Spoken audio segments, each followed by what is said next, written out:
તો આજે આપણે ખાવાની ઈચ્છા થઈ ગઈ છે કાજુ કરી, પણ એક એવી કોલ્હાપુરી સ્ટાઇલમાં, એટલે એકદમ તીખી. તો આ કાજુ પલાળી નાખ્યા છે, ડુંગળી ટમેટાની ગ્રેવી કરી નાખી છે. તો આપણું મસ્ત મજાનું તેલ ગરમ થઈ ગયું છે ને, એમાં નાખી દઈએ આપણે તજ અને લવિંગ. તો આ આખો મસાલો અને જીરું આપણું તતડી ગયું છે. હવે એમાં નાખી દઈએ ડુંગળી ટમેટાની પેસ્ટ. હવે આમાં નાખી દઈશું આપણે 1 ચમચી જેટલી અદરક અને લસણની પેસ્ટ.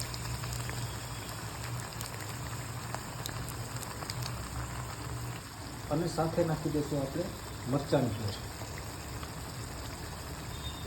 તો આમાં આપણે સ્વાદ પ્રમાણે મીઠું અને હળદર નાખી દીધા છે, એટલે ફટાફટ પાકી બી જાય.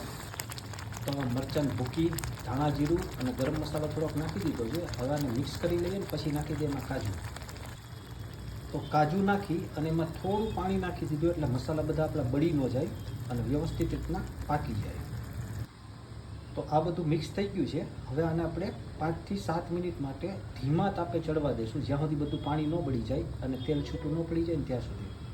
આ શાક આપણું ચડી રહ્યું છે. હવે એમાં થોડું અમથું કંઈક અલગ કરવા માટે નાખી દઈએ ટોપરાનું ખમણ.